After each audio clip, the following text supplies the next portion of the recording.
noches, bienvenidos señoras y señores. Con ustedes una semana más en nuestro debate público. Línea de crédito, ayuda financiera, rescate suave, rescate blando. Se han utilizado tantos eufemismos en estos últimos días, desde el sábado sobre todo, para llamar a lo que la Unión Europea ha tenido que hacer con los bancos españoles, que nos quedamos casi ya sin adjetivos. Se han utilizado prácticamente todos. Lo que no está tan claro es las dudas que todavía planean sobre ese rescate. ¿Qué va a suponer al fin y al cabo para usted, para nuestros invitados, para mí, para los ciudadanos de a pie que van a tener que seguramente pagar parte de este banquete, de esta fiesta, probablemente? En fin, en un día como hoy en el que de nuevo hemos quedado con carreteras cortadas por aquello de las huelgas mineras e incluso ahora ya sin tren. Se van más allá en las protestas y hoy Renfe se ha visto obligado a suspender la línea de tren, todos los trenes que cubrían Asturias y León, porque se saboteaba la línea. Esto de la minería está provocando además efectos colaterales, como cualquier guerra. Si en cualquier guerra, dicen los expertos, la primera víctima es la verdad, en esta guerra de la minería un exceso de verdad ha podido ser lo que quizá le cueste caro al alcalde de Toreno. Se llama Pedro Muñoz, es del Partido Popular y ha llamado tonto del culo, con toda la expresión, a José Manuel Soria, que es el ministro de Industria de su mismo partido, del Partido Popular, que es lo más curioso. Es que cosas tan claras no se las habían llamado ni los mineros siquiera, seguramente. Se ha extralimitado un poco. Y hablando de esto último, no del alcalde de Toreno, sino del culo, quiero decir, este fin de semana ha sido curioso porque bajo el eslogan "en bici y en bolas, Oviedo sí que mola", ha habido un grupo de 20 personas que han secundado también en Oviedo una convocatoria nudista en defensa del ciclismo urbano, tal y como su padre y su madre, mejor dicho, les trajo al mundo. La escena era sumamente curiosa, los chistes que pueden formarse a partir de ahora sobre ese asunto también. Digamos que todos llevaban sillín, sin ningún inconveniente. Seguramente ese es el primero de los chistes que se pueden formar. Bueno, Fernando, ¿qué tal? Bienvenido, ¿eh? Gracias. Yo además voy a trabajar siempre en bicicleta. Pero nunca se le ocurrió ir en bolas, ¿no? Nunca se contó esto. Y sin sillín. Sí. Y el otro día, el sábado pasado, fui a Cadavedo, desde Gijón, por cierto, lloviendo, y cuando llegué estaba infantil total. Quiero decir que tenía el periné con producto totalmente insensible, producto de una mala colocación del sillín, de un rozamiento inadecuado. Y entonces, bueno, pierdes esa sensibilidad del nervio que inerva la salvasea parte, pues, y estás, vamos, que... No, estoy pensando en lo que dice Fernando, pues imagínate si efectivamente montar en bicicleta produce culote, un roce. Con culote. Con ropa, imagínate. Con culote de ciclista, o sea, imagínate sin nada. En fin. Nada, pero está bien. Sí, cosas que pasan. Bueno, bienvenido, Fernando. Gracias. Gustavo, ¿qué tal? Buenas noches. No, lo que tratan de trasladar al ir desnudos frente a los coches es que un ciclista es como si fuera desnudo porque está desprotegido, que hay que protegerle, etcétera, etcétera. Y entonces, como peatón, pues los ciclistas son ya unos energúmenos con unas máquinas peligrosas. Máxime cuando los ciclistas van imbuidos de cierta chulería que les da su reivindicación frente a los coches, que es lo que determina que además en España haya tantos muertos dentro del ciclismo, en buena medida porque vas por la carretera y se mantienen firmes en paralelo, etcétera, etcétera, reivindicando su derecho, que está muy bien que lo reivindiquen, solo que es una reivindicación que a veces resulta lesiva para los intereses de sus cuerpos, que no suelen resistir una caída o un golpetazo con un camión o con un coche. Pero por la vía urbana, salvo que la ciudad tenga condiciones para el ciclista, cuando algunos ciclistas se meten por las aceras y encima no hacen ruido, etcétera, etcétera, pues son muy peligrosos para los peatones. Es decir, que hay que bajarles también los humos a los ciclistas. Y los pájaros para las escopetas también. Por supuesto, por Hombre, supuesto. Si está en la acera, si estamos en la acera, yo entiendo que fuera... Yo es que como lo vivo a diario, puedo hablar en primera persona. Los carriles bici son peligrosísimos para los ciclistas. Y me explico. Sí. Las señoras tienen la costumbre de... No sé por qué el perro debe ir como mejor por el carril bici, atados con un cordel. Cruzan, como es verdad que no metemos ruido, cruzan sin mirar, miran para los coches, pero se te cruzan delante sin mirar. Falta la cultura, ya hablando en serio, falta la cultura de la bici, como en otros países. Y entonces, claro, mientras yo no sea capaz de volar, si voy circulando con mi casco, con mi luz y por mi derecha en el carril, ningún coche puede andar achuchándome por el hecho de que la carrocería no sea la piel y sea de chapa. porque el código es muy expresivo en esos términos. Tiene que dejar no un espacio suficiente, ni pasar rozando, tiene que dejar todo un carril. Lo dice el código de circulación. Pero cuando no hay ese carril, pues tiene que esperar. Con el código en la mano moriréis. Bueno, bien, claro, es verdad. Claro, por eso es lo que pasa. Por eso yo me hubiese apuntado. Lo que pasa es que yo, como no puedo andar sacando iba a decir las vergüenzas, no, las presunciones al aire, hubiese ido a la manifestación, porque ellos dicen, y tienen razón, estos de Asturbici, esta es nuestra carrocería. Es verdad que estas faltas de respeto en los demás lo pagas con tu propia piel. Pero yo, que tengo coche, que soy peatón, ciclista y automovilista, sé cuando voy con el coche que tengo que imbuirme de paciencia. Otra cosa es que vaya haciendo el tonto el ciclista. Entonces, como todo, cuando falta la prudencia, cualquier razonamiento. Pero en términos generales, es verdad que hay veces que te desespera un poco, sobre todo en carretera, con línea continua, pues en una subida, que ves que van muy despacio los ciclistas y dices tú, vaya. Pero eso es lo mismo que cuando te toca un camión muy lento o cuando te toca algún vehículo, un tractor que puede circular legalmente por esa carretera y te tienes que comer el tractor. Contra el tractor no lo pasa rozando nadie, porque sabes que sacas de perder de otro camión. Pero el ciclista, y sobre todo las mujeres, y lo que hablo porque lo he comprobado, te pitan, como diciendo desaparece desaparece del firmamento, o sea, desaparece de la historia. De ciclista machista. No, porque es que los hombres te pasan raspando. Las mujeres suelen aguantar detrás y te pitan, como diciendo, ¿qué pretende que haga, señora? ¿Que me desvanezca en el aire? ¿Que me tire a la cuneta directamente? No, tenga paciencia.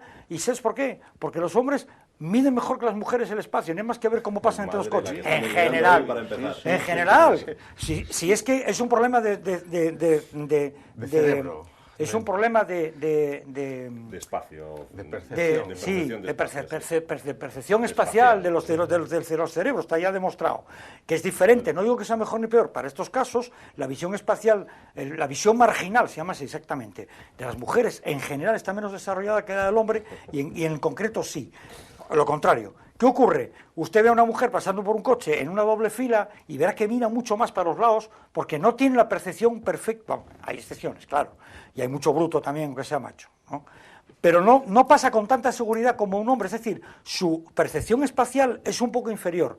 Así que cuando está detrás de un ciclista, siendo como es más prudente, no se atreve a pasar, te pita, como diciendo, me estuviste fastidiando. En cambio, y yo prefiero eso, claro, que dices tú, bueno, no me voy a desvanecer en el aire, al que coge y dice, bueno, como tengo sitio y no piso la línea continua, paso a 2 centímetros del manillar, sin darse cuenta que muchas veces los ciclistas también hacemos lo siguiente, y es que cuando hay una regularidad, cuando hay una alcantarilla, porque si pillas una alcantarilla y las rayas de la alcantarilla están en el sentido de la bici, la torta es impresionante. Por cierto, que hay una Gijón, donde el palacio detrás del Palacio de Deportes del Llano, en pleno carril bici, una alcantarilla en el sentido longitudinal de la marcha, es decir, el que coge y pisa la alcantarilla, sin duda ninguna se la pega. Pero bueno, lo que decía, me alargo esto porque me toca personalmente y porque además es una sensibilidad que hay mucho ya en Gijón porque hay mucho carril bici. Y estaba diciendo que muchas veces no vas exactamente a 20 centímetros del margen porque hay una alcantarilla, porque hay un bache, entonces intentas evitarlo, te giras con todo el derecho, porque puedes cambiar tu trayectoria, porque tienes derecho a ocupar todo el carril. ¿Qué hago yo? Para que quitarles la gana ya de que pasen rozando, generalmente voy en mitad del carril.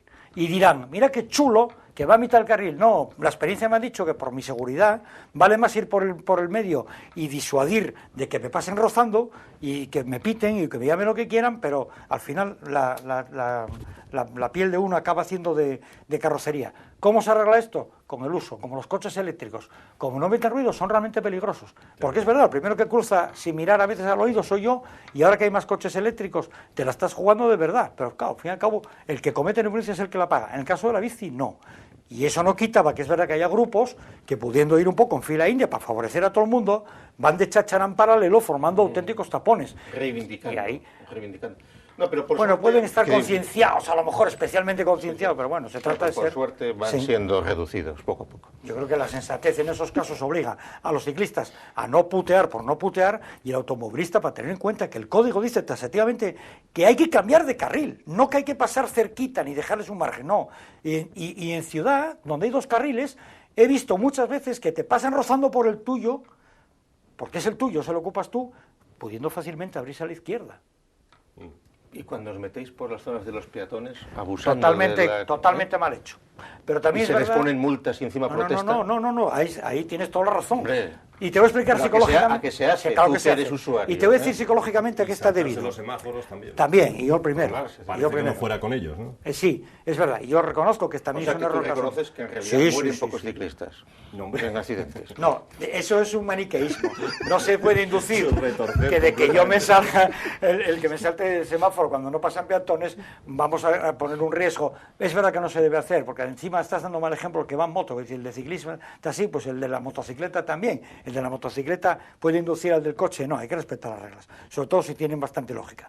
Pero voy a explicar por qué los ciclistas muchas veces andamos por la acera.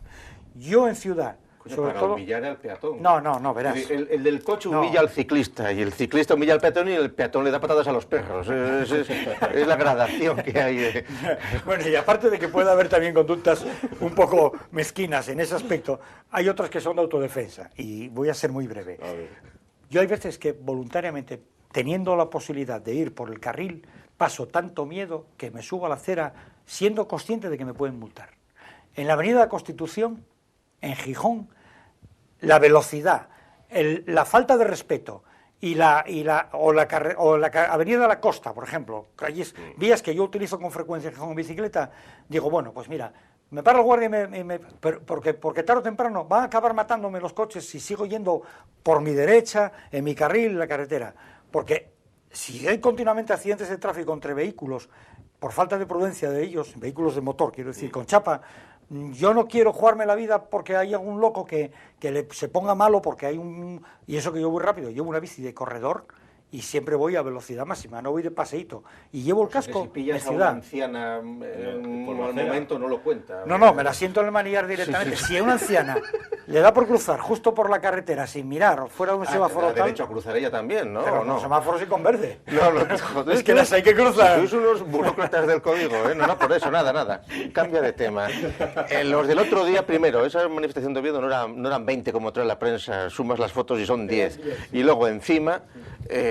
pues iban disfrazados, iban con peluca, tapándose la cara, con gafas de sol, pues no. Que curioso. Hombre, se les reconocía claro, bien. No tienen huevos para enseñar los huevos. Claro. No, sí, eso precisamente es lo que viene a enseñar, pero la cara no, ¿no? Claro. Ya. Bueno, en fin, cambiamos de tema, como bien dice Gustavo, mucho mejor. Era por tomarnos la actualidad de otra forma. Si hubiese ido cara descubierta, porque ya a lo poco que tengo tapado y tengo una ocasión de presumir, pues por lo menos que se vea, ¿no? Oye, había que mirar a ver el de la peluca. ¿Tú no ves estos ciclistas? Sí. En el caso de Fernando le pilla todo, además. Carne de psiquiatra, todos. Aficionado a los toros, o sea... No, pero bueno, ahí yo llevo yendo a trabajar en bici, no ahora porque esté de moda, llevo yendo a trabajar desde que me destinaron a Rosas y vivo en Begoña. ¿Y por qué no vas andando? Porque me queda 35 minutos y yo reventado, voy mañana y tarde, y son 14 kilómetros al día. Empecé yendo andando y decidí que era mejor en bici. Y lo de ir a cada vez de los sábados, porque vamos una vez al año los amigos, tengo un amigo que tiene una casa allí, y entonces nos pegamos la pechada de hacer 107 kilómetros un sábado al año. Tirada, ¿eh? Sí, además por la vieja, porque no se puede autovía, entonces tenemos que un periplo, vergüenza, aventura. Las autovías que no les dejaran por autovías. Ya es verdad. Bueno, ya solo faltaba eso.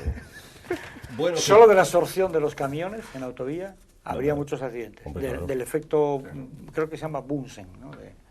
El efecto de... El aire te derriba, ¿no? O incluso le atrae hacia el propio camión. Te pega un bandazo y luego el vacío provocado por la trasera de un camión al pasar a gran velocidad te absorbe y te llevaría por delante. Puede coger mucha velocidad también, por detrás. Si vas pegado, sí, chupando tras moto, claro. como camión, pero como irías por el arcén, no, algunos que dicen, yo voy por la autovía ahí para que te paren y tal, digo que no tengo carnet, no tengo... Yo sí, pero te la juegas. No, los ciclistas, la prueba está en que hay incluso hasta campeones ciclistas que han muerto en la carretera, pero fuera de competición, más que en competición. Y es una cuestión de cultura ciudadana. Para esa competición nos cuesta a los contribuyentes muchísimo poneros guardias vigilando por delante, por atrás, etcétera. Yo no hago competición. 105 kilómetros los hace dopado o a pelo, así. No, eso se hacen por la mañana, eso si llegamos a comer. Dopado. Sí, digo, pero que si se dopa para hacerse esos 105 kilómetros, tanto como los ciclistas que se dopan, que sí. Pues mira lo que hacemos, como hay mercado en Muros en Lalón, hay un puesto en la plaza que venden frutos secos, y tengo testigos, lo que no me van a dejar mentir en la tele además, y me meto un saquito de avellanas que luego voy asfixiado de la sed que da, porque claro, es verdad que tiene mucha energía, pero en cambio hay gente va todo, porque Ramón ha habido que con nosotros se come 2 tomates que compra allí crudos, otro se mete Coca-Cola, es que estoy diciendo con lo que se dopan, y Eduardo Grujedo come orejones. Lleva siempre orejones. Digo nombres y apellidos y lo que come. Y Armando Murias, escritor de aquí de Oviedo, que va con nosotros, ¿con qué se drogó? Sí, con algo extraño. Este programa, la Agencia de Protección de Datos lo va a prohibir su emisión. Sí, completamente. Bueno, que digo yo, que lo de este sábado, ¿qué es? Línea de crédito, ayuda financiera, rescate suave, rescate blando... Bueno, pues lo de este sábado yo creo que ha sido el resultado de varias semanas de preparación meticulosa en plan gallego, incluida el cambio del director del Banco de España, del gobernador del Banco de España, las negativas previas que hubo que dar, etcétera, etcétera. Evidentemente no es un rescate o una intervención como la que sucedió en Irlanda, en Grecia o en Portugal. Entre otras cosas porque en volumen económico España suma lo de los 3 países que he dicho y más. Y porque una intervención en España seguramente no podía darse sin poner en serio peligro la propia estabilidad del euro. Lo que se ha hecho es un préstamo, como repitió el ministro Guindos, pero con condiciones, como es natural. ¿Cuáles? Y donde las condiciones donde en principio hay que creer lo que se ha dicho, que es a través del FROB, con la garantía del Estado, etcétera, etcétera, pero las condiciones evidentes van a ser sanear la banca, como para empezar, que no se ha hecho, porque siguen duplicadas cúpulas dirigentes de las cajas de ahorros que se han unificado, no se han cerrado suficiente número de oficinas, está duplicado un montón de instancias, etcétera, etcétera. Lo sorprendente, lo que a mí me ha llamado la atención de este proceso ha sido advertir el grado pues, de desahogo y de suciedad con la que, sobre todo, el Partido Socialista ha tratado el asunto. Porque parece que Rubalcaba estaba dolido de que no hubiera habido una intervención de los hombres de negro o una intervención rigurosa y seria. De hecho, el sábado, El País, el titular que puso el sábado cuando se supo era España al rescate. El diario Público, que aunque no se publica en papel, sigue manteniéndose en Internet, ponía llegan los hombres de negro, etc. Era en plan derrotista, en plan querer exagerar, porque lo que les molestaba era tener que reconocer un triunfo relativo de Rajoy, del gobierno de Rajoy, al haber conseguido unas condiciones que seguramente son las mejores también para Europa, porque aquí mientras que los griegos están amenazando con irse del euro, y no hay que olvidar que todo esto ha sucedido una semana antes de las elecciones en Grecia del fin de semana que viene, que veremos lo que sucede. Aquí la estrategia del gobierno de Rajoy ha sido presentar a España como la más europeísta y la más defensora del euro. Pero si queréis defender el euro, entonces hay que resolver los chamullos dentro del euro, cueste lo que cueste.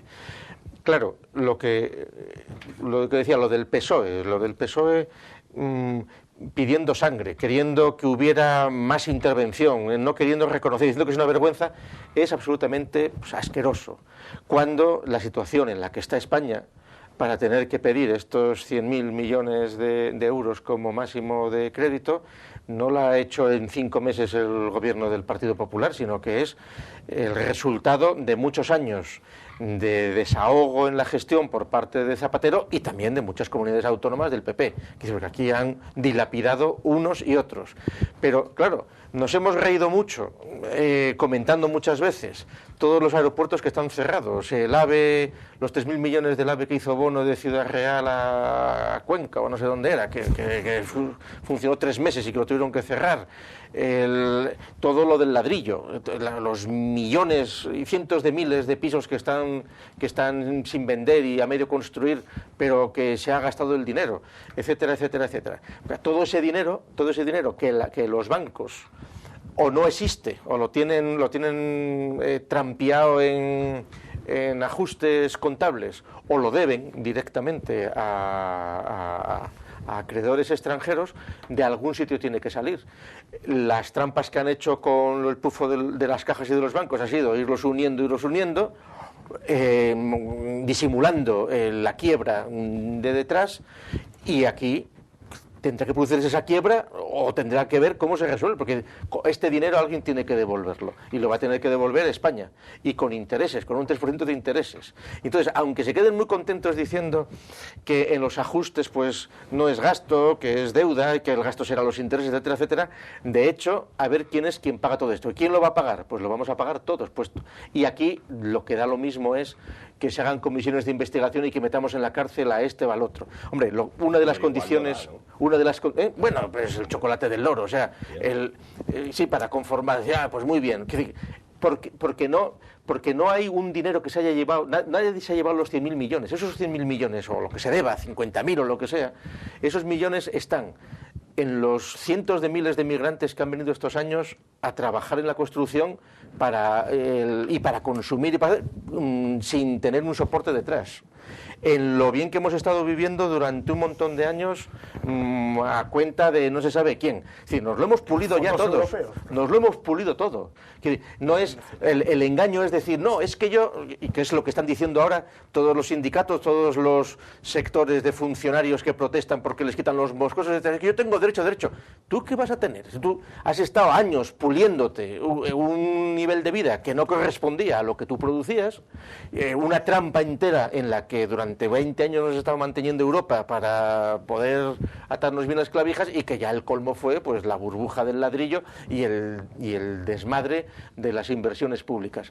Eso lo vamos a tener que pagar todos, ¿con qué? Con una austeridad tremenda, y lo que sí podremos conseguir seguramente con estas intervenciones o con estos controles que van a poner a los préstamos o al rescate, como lo quieras llamar, que da lo mismo, es quitar por lo menos estas cuestiones tan poco estéticas de que haya unos consejeros de cajas y de bancos, unos jubilados con unos sueldos vergonzosos, que eso es una situación de vergüenza, eso es una situación absolutamente vergonzosa. Y si el gobierno y el Estado no tiene capacidad para dar marcha atrás a esas corrupciones, pues entonces, alegría, que todo vale.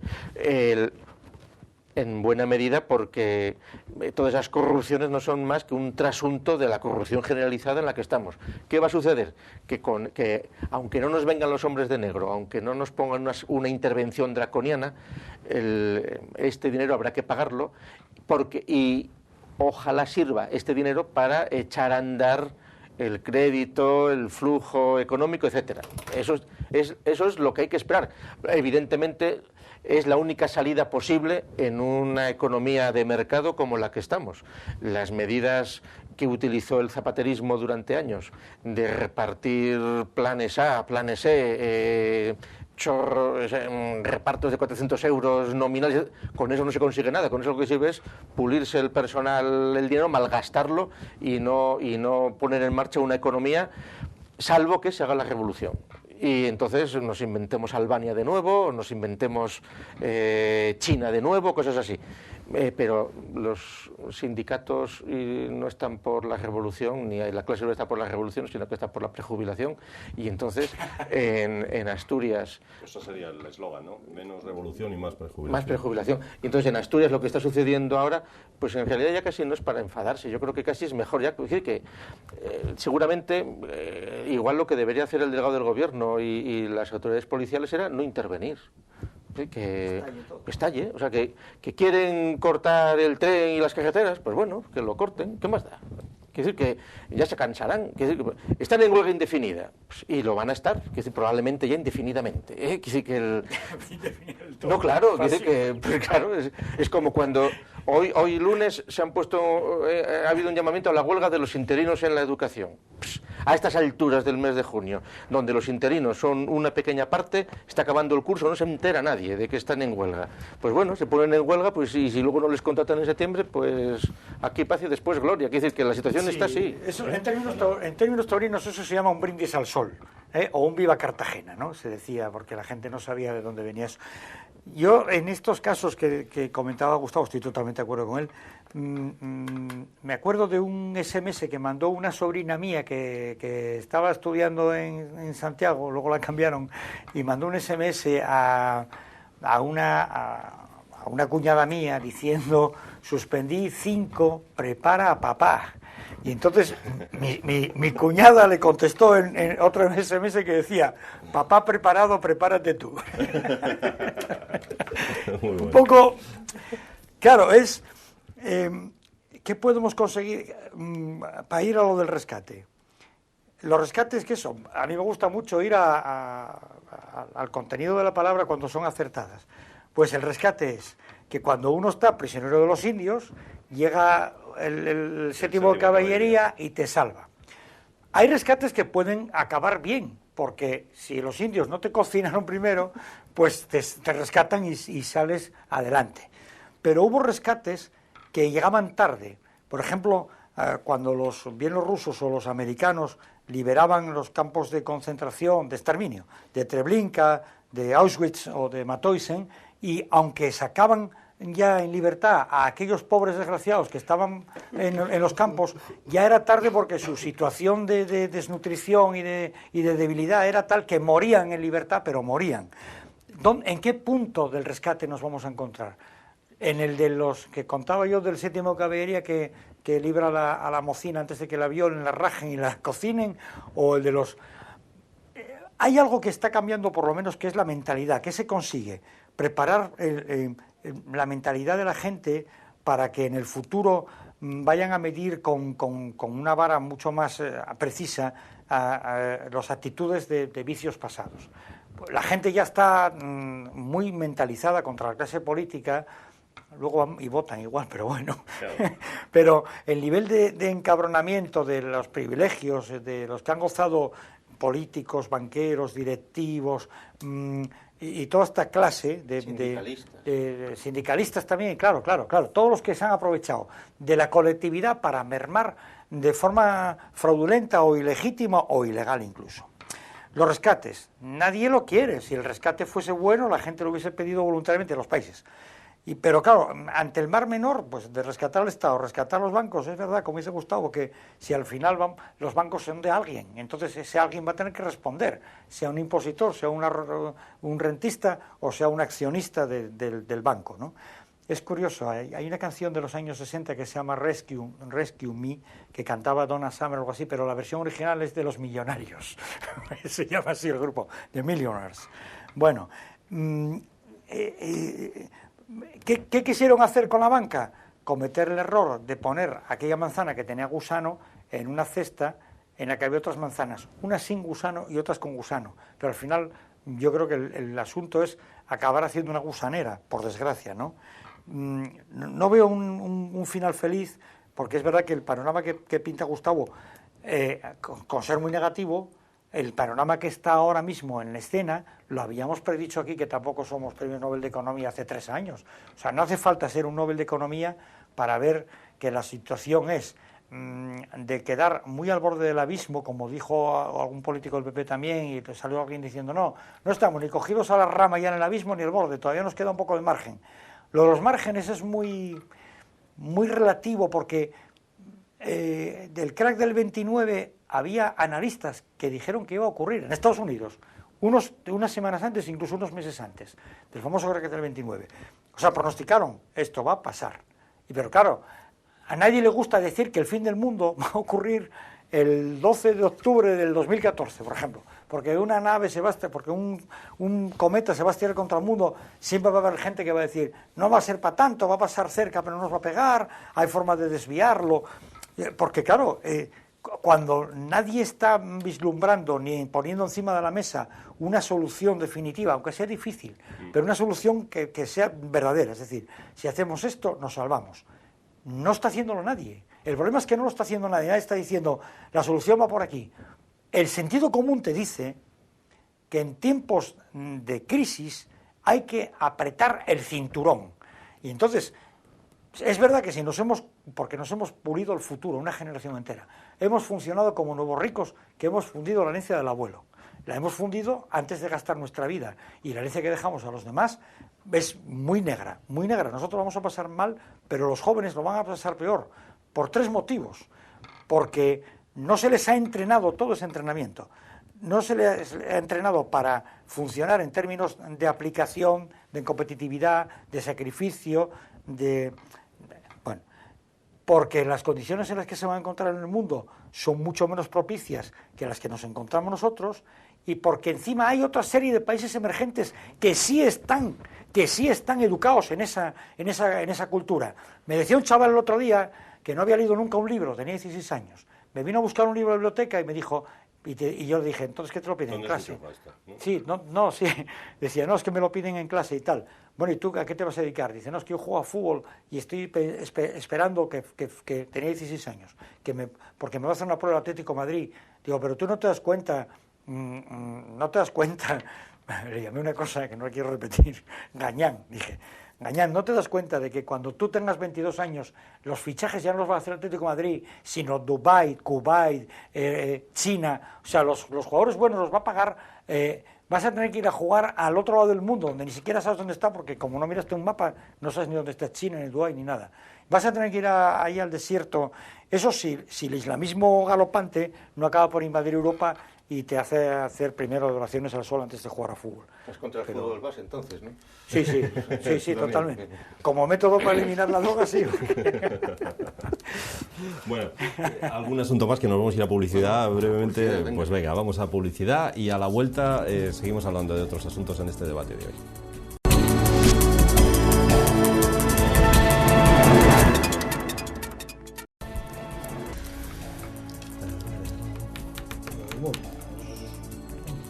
Dime, cuando queráis. Pues ahora, vamos a ver.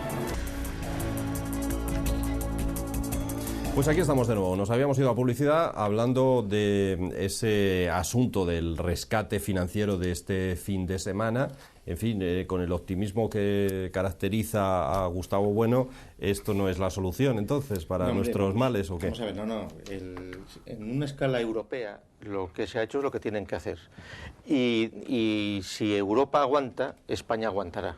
La ventaja de la operación que se ha hecho ha sido vincular la regeneración económica de España al euro, cuando lo que sucede es que lo que está en duda es el euro, el propio euro. Pero Alemania, que se negaba absolutamente a estos arreglos y a estas cesiones y que querían pues imponer su imperialismo controlador, bueno, Alemania, Finlandia, Holanda, que es decir, los países que se ha sabido que estaban más duros y más remisos a esta intervención blanda, se han dado cuenta de que lo que peligra en realidad es el euro. ¿Por qué? Pues lo hemos comentado muchas veces, porque en realidad el euro, que surgió hace 10 años con unas pretensiones ingenuas con unas pretensiones europeístas de ser la moneda fuerte del estado de bienestar y de la verdadera humanidad que ya ha alcanzado pues su plasmación y su bienestar y su gozo y su estabilidad, mirando por encima del hombro al dólar, pues en estos años está totalmente sufriendo del dólar, aunque el dólar, por supuesto, sabe que el euro es necesario, frente fundamentalmente pues al renminbi, a las otras monedas que están sobre las que se están moviendo ya más de la mitad de la humanidad. Es decir, porque lo que resulta es que el euro es una moneda de menos de 1.000 millones de habitantes, el dólar lo es de un imperio, pero la dolarización se mantiene mucho más de lo que quisieran los del euro, pero ya hay más de la mitad de la humanidad que están con otras monedas, y que están operando y que ya pues la famosa la rupia, el real, el renminbi y el rublo, es decir, las alianzas de los antiguamente llamados países emergentes, etcétera. Bueno, pues esa situación supone que el dólar está perdiendo peso, pero es que el euro no lo puede ganar, porque el euro no tiene nada detrás, no es un imperio. Y la política, además, que puede hacer los países que manejan el euro no es una política imperial de conjunto, porque somos un montón de estados independientes mal avenidos y enfrentados. Porque Alemania hace la guerra por su cuenta y porque Francia hace la guerra por su cuenta. Porque Inglaterra es Europa, pero no está en el euro, etcétera, etcétera. Lo que hemos comentado 1000 veces. Y entonces, en ese sentido, yo, no por pesimismo, sino por puro realismo, a corto plazo, esta medida es la mejor que puede ser. Es vergonzosa la actitud del PSOE, es vergonzosa también la actitud de los periodistas en general. Es decir, la rueda de prensa de Guindos el otro día, todas las intervenciones de los periodistas eran todas poniendo chinitas, buscando, sin haber llegado a captar cuál era el alcance, sin tener la prudencia de esperar a leerse el documento, porque todavía no lo había sacado, etcétera. Era ya poner peros, era criticar, era en plan tremendista y entonces querer, seguramente pues por creerse que por atacar se va a conseguir más. No, si aquí esto es una cuestión de supervivencia de la estabilidad de la nación. Si la alternativa es salirse del euro, que seguramente habrá que hacerlo, porque mi cálculo es que el euro no aguanta 10 años más. El euro no aguanta 10 años más porque no está sujeto sobre ningún mimbre firme, porque no hay un tejido productivo, porque hay muchos millones de europeos con unos grandes desajustes económicos, con países muy diferentes, y sobre todo porque los mercados, es decir, los especuladores globales, que son los que este préstamo de los que este préstamo nos ha librado, aunque tampoco ha librado mucho aparentemente, porque hoy lunes la bolsa empezó subiendo 300 puntos, pero luego ya fue bajando, el diferencial con el marco alemán bajó un poco y luego se ha mantenido. ¿Por qué? Pues porque el grado de especulación desde el que se está sometiendo desde posiciones de capitalistas nacionales, alemanes, franceses, holandeses, etc., también está operando. Es decir, porque Europa no existe, porque Europa es un mito y porque el euro es otro mito. Y entonces, entre tanto mito, España ahora, la chapuza que ha hecho, pues igual podemos salvar. Y tenemos ventajas para salvar frente a otros países, es decir, que somos muy grandes y que tenemos sol y turistas, que es el arma secreta desde los años 60, desde el tardofranquismo. Es decir, vendrán los turistas y tenemos el país con mayor número de prostitución de Europa y de drogas de Europa, lo cual no es tontería. No, pero es verdad, eso son todas las estadísticas. No quiere decir que sean los españoles más consumidores, ¿no? Pero que vienen pues jubilados, jóvenes, es decir, europeos, pues aquí al consumo, pero que al fin y al cabo dejan divisas, bienvenidos sea. Es decir, que aunque sea un turismo de baja calidad y basura, pues algo dejarán. Entonces, en ese sentido, la situación es muy entretenida para los próximos años, pero mientras tanto muy cruda. Sobre este asunto, Fernando, le pido rapidez para hablar de los temas también. Sí, que se ve que se leyó el libro de su padre, España frente a Europa, porque son elementos contenidos en el libro bastante fáciles de defender. Pero hay alguna otra cosa también. A ver, en estos casos, yo dije aquí en esta mesa que la crisis se iba a llevar en Europa por lo menos 2 gobiernos por delante, al margen del signo político que fuese, porque como estábamos viendo en Europa el bienestar, del estado del bienestar, esa especie de ten con ten que tenía la socialdemocracia y la cristianodemocracia, que salió de la Segunda Guerra Mundial y que marcó un modelo que sirvió en general para Europa occidental y que duró lo que duró y que nos fue bien hasta donde nos llegó a ir bien, hay que decir que la solución es, pienso yo, que en vez de coger y cortar amarras con Europa, que Europa al revés, o sea, ¿por qué se llama? Voy a empezar por el euro y voy a ser muy breve. El problema fue que el euro se creó montando un motor de Mercedes, porque el euro eran 166 pesetas, es decir, como imagen del marco, en un coche español Seat 600 o en un Fiat 500 italiano, que no podían con ese motor para competir con el dólar, porque era la única posibilidad. Es decir, se tomó como imagen el marco, pero luego no se creó un banco único europeo y sobre todo no se crearon unas condiciones fiscales iguales, no se reforzó la Unión Europea.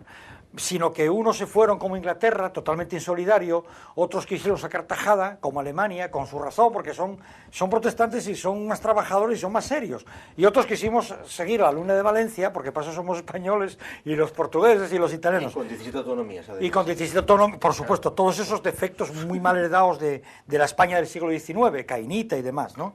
Pero es que todavía habría una posibilidad si no siendo el dólar, por lo menos supiese, o sea, si no somos el Madrid, será el Barça, si no somos los primeros, ser los segundos, ante esa moneda que está llegando de los países antiguamente llamados emergentes, porque es verdad que ya no se puede llamar emergentes, ya están ahí, como los que ya emergieron, y entonces, por lo menos que la moneda valga para algo. Y tú eres muy optimista, o el euro pasa esta crisis de crecimiento ahora ya, o no es que reviente dentro de 10 años, que revienta el año que viene, no, vamos, revienta, que el euro sea una moneda que sirva para funcionar con los que montaron el mercado común allí, Francia, Alemania, Bélgica, Holanda, Luxemburgo y Suecia y alguno más y tal, o que se desplace su centro de gravedad hacia los países del norte de Europa, dejándonos a los demás en la purria. Es que de hecho, como ya hemos dicho mil veces, no hay un mercado único. Yo no puedo comprar un coche en Francia y traérmelo aquí. Claro. Porque tienes luego los IVAs, tienes las matrículas, tienes tal. Quiere decir que no. Si es que es toda una mentira la que se ha organizado. Hay una libertad de flujo de capitales tal, pero todo lo demás es todo... porque además los países que han ido hacia adelante en la historia, en la última época, son los que se unieron. La Unión de Estados Americanos, que es USA, Unión de Estados Americanos, la República Federal de Alemania, que son estados que se unieron y fueron cediendo competencias al gobierno central, Italia misma, que fue un país que se unificó, Rusia, que fue la Unión de Repúblicas Socialistas Soviéticas. En cambio, los países en los que nos estamos desmembrando, como España en este momento, lo tenemos muy fastidiado. Bélgica, que estaba en el furgón de cabeza, pero de cabeza, está descolgándose porque está empezando a padecer ya la desunión entre balones y flamando, igual que el Imperio Británico. ¿Cuándo dejó de ser importante en el campo económico? Cuando funciona cada uno por su cuenta y están ya con... Bueno, no, quería cambiar de asunto para no monopolizar con este tema la tertulia, el debate. Voy a hacer mía la frase aquella de ya lo dije yo, pero es que cuántas veces aquí en esta tertulia hemos dicho también aquello de que nos están recortando en sanidad, en educación, echan interinos, no sé qué, pero en la Junta, hemos dicho más de una vez, en la Junta sigue habiendo 45 diputados y en el Congreso 350, etcétera, etcétera. Bueno, Esperanza Aguirre ha querido romper esa situación y ha anunciado, eso sí, tiene trampa, no será hasta la siguiente legislatura, o sea, dentro de 3 años, ya me dirás, pero bueno, ha anunciado que va a reducir drásticamente el número de diputados en la comunidad madrileña. Hay ayuntamientos, tengo entendido, en Madrid, como el de Torrejón, que también ha anunciado que de forma inmediata va a reducir también el número de concejales. Y hoy el exministro de Defensa y expresidente de los diputados, José Bono, el del injerto de los pelos, ha dicho que habría que estudiarlo, efectivamente, reducir diputados en los parlamentos autonómicos para dar ejemplo. Ya, pero tiene trampa, déjame empezar, porque voy muy breve. Primero, porque una cosa es predicar y otra dar trigo. Claro. Una cosa es decirlo, pero luego hay que andar repartiendo ahí. Pero sí es que es muy sencillo. Donde no ganas y donde has perdido el poder, tienes que buscar otro sitio para recolocar a los que perdiste del partido, que ya estaban colocados. Y yo la pregunta que me hago es, al margen de discusiones, señores, ¿es sensato que Asturias, que casi no tiene competencias en materia de casi nada, y las que tiene ya han llegado al límite de su desarrollo, porque de donde no hay no se puede sacar, podemos estar manteniendo 45 diputados de diferentes partidos, no digo 300, digo 45, con todos los gastos suplementarios que eso genera? Porque si fuese el sueldo de ellos, pues hombre, es dinero, pero claro, es que muchos chocolates del loro dan para mucho chocolate, claro, es que, o para muchos loros, ¿no? Sí, lo que hay son muchos loros y poco chocolate. Y el problema del Estado de las autonomías, una vez más, es que son 17 televisiones o más, son 17 parlamentos, son 17 direcciones generales de esto, del otro y lo demás allá, son los ministrinos, son los ujieres, y alguien dirá, bueno, sí, pero eso genera empleo y pagan impuestos y tal. Sí, pero es lo del gordo y el flaco. Agárrate a la brocha que quito la escalera, ¿eh? Entonces, la solución es drástica. Quitémoslos a todos. ¿Cuál es la función de un diputado? Me da igual de dónde. votar de la manera que consiste en calcar el botón que el partido te lo dice. Pues el partido podía ser virtual, en función del número de votos que sacas en unas elecciones generales, tienes ese porcentaje para cualquier ley que desarrollen unos técnicos. Y ya está. Y yo solo, cuando marco ahí, marco el 17,33% de votos. Y el que está a mi lado del partido contrario marca el 15,4% y sumamos y ya está. Y las leyes que las desarrollen legisladores, pero porque tiene que saber más un diputado de leyes que yo o que el otro. Digo yo que las cuestiones de las leyes serán cuestiones de los legisladores, de los abogados, que son los que, y los jueces y los fiscales, ¿no? Porque para colmo, el poder ejecutivo emana del legislativo y el judicial también. Entonces... No, vamos a ver, tienes toda la razón. Y el sistema formalmente democrático que se instaló en la España de las autonomías, con una cantidad de representantes de la soberanía nacional, provincial, autonómica, regional y todo lo demás, teniendo en cuenta el mecanismo de las listas cerradas y bloqueadas, con lo cual ya, y luego teniendo en cuenta la disciplina de voto con la que operan prácticamente todos los partidos, determina que sea innecesario tal número de diputados. Cuando además no son solo esos el número de diputados, es decir, en el caso de Asturias los 45, pero es que luego la cantidad de asesores que tiene cada uno y así, porque se supone que el diputado luego tiene que, como representa al pueblo, pero no tiene por qué saber de todo y ahí tiene un montón de asesores. Es decir, es una parafernalia insoportable, que lo único que sirve es para mantener una capa formada por los profesionales de la política que mantiene la partitocracia pues que disfrutamos. ¿Reducir a la mitad sería un ahorro? Pues sí, pero podría ser más. Yo tampoco que desapareciera la Cámara, como tú dices, se queda una cosa virtual, ¿no? Pues se podría dejar en 10 personas. 10 personas cada Cámara, no tendría por qué ser más, 10 personas.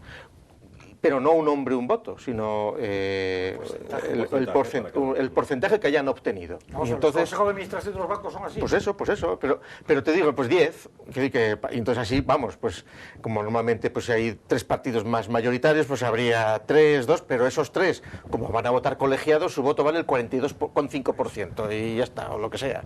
Y desde el punto de vista pragmático operativo, la representación de la voluntad popular estaría perfectamente trasladada y nos evitaríamos un montón de superestructura inútil, porque lo que es un insulto al parlamentarismo, es un insulto a la racionalidad de las discusiones, etcétera, es escuchar, que encima tienen el ardor de ponerlo por televisión y de permitir que lo escuches, las intervenciones parlamentarias, las comisiones, etcétera. Yo paso muchas horas viendo eso, pero para... Bueno, hay gente para todos. No, fundamentalmente para conocer lo degenerado que está el sistema. Y cómo gente que no sabe hablar, que no tiene nada que decir, que están repitiendo, aprovechando el segundito que saben que les van a retransmitir cuando entra el telediario de las 3 y dicen la frase, pero que eso detrás hay un montón de asesores y de periodistas y de asesores de imágenes y de sociólogos que están ahí, todos los resabios del mundo, ¿para qué? Pues en realidad para ser una superestructura que sirva para engañar con una apariencia de representación que no la hay, que es mentira, que no existe. El rey va desnudo. Es que el rey va desnudo. Que no existe. No existe. Es que además los representantes, primero hay una Cámara Territorial que es el Senado, que no es verdad, que no es territorial, vale, suprimámosla. Hay una serie de organismos que son las diputaciones, que yo tampoco acabo de entender para qué sirven. A ver, puedes buscar justificación para todo, puedes, forzando un poco el argumento, puedes encontrar para qué finalidad tienen, buscándola, porque bueno, eso es como cuando buscábamos la finalidad de que las corridas de toros estuviesen presididas por un policía. Ya se demostró que no pasa nada, que porque pongan a otro que no es policía, ¿no? Pues esto igual. Pero es que para colmo, tampoco son representantes del pueblo, porque ¿quién eligió a la alcaldesa de Madrid? La alcaldesa de Madrid es una sustituta, es una sustituta, o alcalde de Oviedo, para que no se me enfaden, o de tantos sitios. Es un señor que iba el número 2 en la lista, de manera que si los votantes del partido X, no voy a meterme con el popular o con el socialista, supiesen que Caunedo iba a ser alcalde de Oviedo, o la de Madrid iba a ser la de Madrid, a lo mejor no hubiesen votado por ese partido, hubiesen votado por otro, porque les cae mal. Porque votan las listas, es decir... Bueno, claro, están cerradas y bloqueadas. El abuso está en el presidencialismo que se da aquí al asunto. Claro, es decir, Lo que no tiene sentido es que las listas de un partido estén encabezadas por el que es el primero de la lista de Madrid, que va a ser el candidato a presidencia del gobierno, cuando en realidad tú estás votando, que cuando tú votas al PP o al PSOE en Asturias no estás votando ni a Rubalcaba ni a Rajoy, estás votando a la lista de aquí. Ya. Pero la propaganda te ponen a los otros, mientras que tú estás votando a tus diputados, que se supone que van a votar a ese. Es decir, ese es el asunto. ¿Por qué? Pues porque en un sistema donde tenemos una jefatura del Estado que por suerte es hereditaria y está ya prevista, y sale muy barato, muy rentable, que es el sistema monárquico que tenemos desde hace 12 siglos, y que es funcionalmente económico, los políticos que son jefes del gobierno y que están... Y antes, porque los visigodos también eran reyes. Bueno, no, pero ya con... Bueno, sí, pero ya con la... No, digo, con la línea de continuidad ininterrumpida, salvo un año y 4 años. Accidentes históricos. Menores. Pero que la línea de Don Pelayo y de Covadonga. Bueno, pues lo que sucede es que hay países donde el protagonismo de los políticos no es tan grande. ¿Quién me sabe decir cómo se llama el presidente de Suiza? Pues no lo sabes. ¿Quién es el presidente o la presidenta de Suiza? Pues ¿por qué? Y en Suiza tampoco lo saben casi. Es decir, porque es una persona discreta. Pero es que no hace falta. Es que no hace falta saberlo. O sea, que funcione la cosa como. Pero es que aquí ha ido el grado de narcisismo. Antes no se sabían los nombres de los jueces en España. No tenías por qué saberlos. Y cuando no se sabían, tenías más respeto por los jueces, porque era una entidad oscura que estaba ahí y que estaba por encima del bien y del mal. No, ahora se han dotado todos de su gabinete de prensa para que saquen notas y tienen que salir ahí la foto porque si un juez es estrella, yo quiero ser más estrella todavía y quiero que se me conozca. Hay un grado... Bueno, esto empezó con la democracia cuando empezaron los ministerios a firmar lo que hacían. Yo me acuerdo, ya lo he contado alguna vez, pero lo preocupados después de una encuesta que se hizo en el Ministerio de Cultura hace 30 años, porque en encuestas la gente no sabía que el Museo del Prado o que la Cueva de Altamira dependía del Ministerio de Cultura.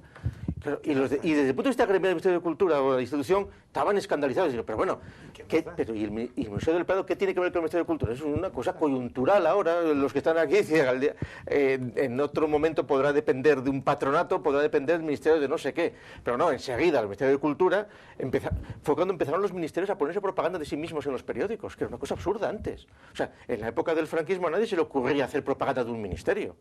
Y en España los ministerios gastan dinero para hacer propaganda de los ministerios de sí mismos, que es ridículo. Estoy harto de ver por España la siguiente modelo de placa.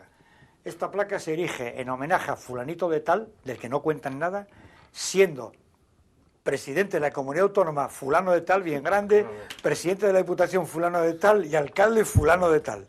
Más grandes que el nombre del homenajeado. Se explica más de ellos que de ellos, del cargo y tal, y la fecha que el homenajeado, en vez de poner ilustre poeta o no sé qué, lo que haya sido, ¿no? O sea, eso ya es... Alguien dijo una vez que en política unas veces se gana, otras veces se pierde, pero siempre se cobra. Y es una frase, yo creo, lapidaria y muy efectiva. Porque aunque pases a la oposición, al final, pues vas a cobrar igual e incluso vas a tener una vida mucho más plácida, más tranquila, pero más todo llevadera, este sistema se ha hecho por el pánico que había a la revolución proletaria bolchevique, y entonces en el contexto de la Guerra Fría se fueron gestionando estos arreglos.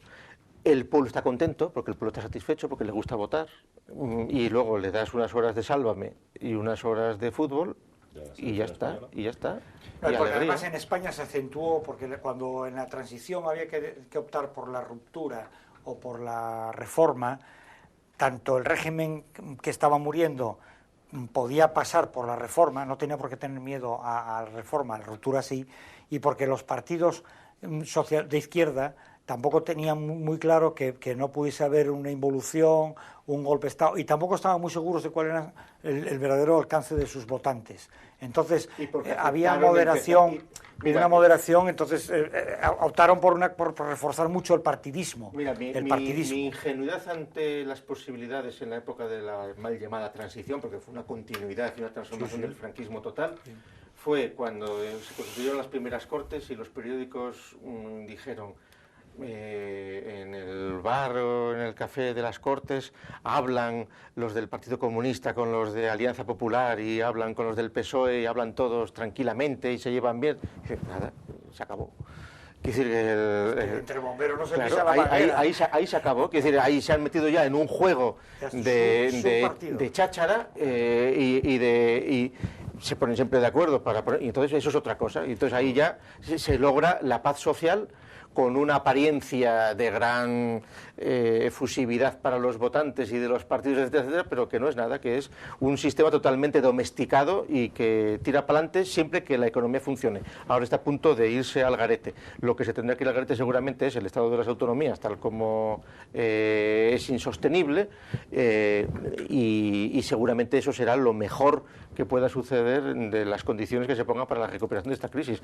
Quitar no solo sucursales duplicadas, sino instituciones duplicadas, defensores del pueblo duplicados, agencias de protección de datos duplicadas, todo eso reduplicado. Un refrán: cuando pelea la KGB contra la CIA, sale ganando la policía. Y claro, y además los que juegan al mus, aunque sean de rivales, son los que tienen las cartas en la mano. Los demás miran y dan tabaco. El debate es verdad que no es a lo mejor en este momento en España, porque el debate en este lunes no es todo esto lo que hemos estado hablando, sino si hizo bien Del Bosque no poner un 9, un delantero centro real y no un falso delantero con CES el pasado domingo, ¿no? Ayer. Bueno. Que como no, de eso yo creo que no. Si eso es como cuando algo, en vez de hacer cocina se habla de deconstruir una tortilla. Yo siempre pensé que... ¿El número que ponen detrás? No, un delantero centro al uso, un falso. Yo siempre dije, como entrenador de baloncesto, que yo, de pívot, quería un pívot grande que las metiese y las cogiese debajo del aro. Cuando me querían colocar un pívot decía, es que es muy buen tirador desde lejos. Digo, no, dame un buen alero tirador desde lejos, pero cuando se trata de un pívot, que sea un tío muy grandote, que las coja desde debajo y que las meta desde debajo. El mejor delantero centro falso es un delantero centro verdadero, porque es como decir que Casillas juega muy bien col pie. No, mire, yo quiero un portero que las pare. Si encima juega bien col pie, mejor, pero mejor que las pare. Y los laterales que corten juego. España luego ya no podía haber ganado. No, hubiera sido políticamente incorrecto. Entonces ganó el Dauphiné, español. Ha habido que empezar con un poco de entonces era bueno el empate. No, pero es un poco de modestia empezar y tal, y luego hubo un momento que estaba ganando el Dauphiné Dani Moreno. Estaba el primero Alonso en la Fórmula 1, en el mismo momento, Estaba Nadal, en el mismo momento, en unas horas. Estaba Nadal ganando a Djokovic y España estaba ahí a 0-0 con Italia. Pudo haber sido una debacle. Efectivamente, hubiese sido no nos tragan ya, entonces ya ni rescate ni nada. Si ganamos a Italia, Nadal vuelve a ganar. Hay que disimular. Hay mucho fervor patriótico con este campeonato del mundo, en buena medida, pues para sacarse la espina de Europa, para sacarse la espina de las pitadas de los traidores secesionistas el otro día en la final de la Liga de España o de la Copa del Rey, o la Copa de España del Generalísimo, como se llame, y entonces antes del presidente de la República, y entonces ahora hay que disimular un poco. Yo creo que Del Bosque, que es un cerebro, que además hace 2 años le dimos el premio español ejemplar en la Fundación en Defensa de la Nación Española, sabe lo que la prudencia recomienda, y entonces no se puede empezar con tal arrogancia. Hay que ir poco a poco, y mantener esa tensión, que es la que por otra parte mantendrá entretenido al pueblo todo el mes de junio. Si junio está resuelto ya con la Copa. Y en julio empieza el Tour y en agosto la Olimpiada vamos a arrollar también y ya está. Menos mal que los deportes nos dan alguna que otra alegría, porque sí, hombre, ¿cómo es eso? Dios aprieta pero no ahoga, ¿no? Bueno, señores, pues no da tiempo a hablar de muchos más temas. Hemos dejado lo de los mineros ahí pendiente, pero como me temo que... Lo hemos citado al principio. Dice mi hermano, muy breve, mi hermano, que es visitador médico y médico. Dice, están haciendo un ERE en Esteve, Laboratorios Esteve. Yo trabajo por objetivos. El otro día los mineros me cerraron en la autopista al Huerna, no pude ir a trabajar. Cuando el ERE me alcance a mí, ¿los mineros van a solidarizarse con los que como yo nos vamos a quedar en el paro? ¿Acaso no sale el sueldo de los prejubilados mineros de UNOSA de todos estos años de los impuestos que estamos pagando los visitadores médicos? Como tantos otros. Pero esas escenas tan bonitas, de esas batallas campales, esas fotos de Asturias por todo el mundo, pues hombre, Cristina de Leza bombardeada, ¿no? En cuanto eso se promocione en términos de turismo, en cuanto se haga el centro de interpretación del minero huelguista, en cuanto se haga el Museo de la Barricada, pues todo son cosas para el turismo. Es estupendo. El Museo de la Barricada. Claro. Apunta ideas, Hombre, claro. Perfectamente pueden llevarse a cabo, ¿no? Y, Que aprenda a lanzar voladores con el tubo, Hombre, pues, a tirar bolas de cero con tirachinas y a puede poner... haber más emocionante que una visita turística Un parque a temático donde claro, puedas ver eso y tal. Claro, pues, a unos mineros enfrentándose hombre, a claro, y antidisturbios. participar y tal y cual. Hombre, eso es muy bonito.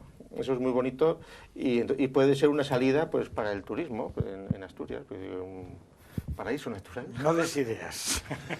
Bueno, señores, que nos vamos. Muchas gracias, Fernando, por estar aquí esta tarde con nosotros. Sí. Igualmente a Gustavo.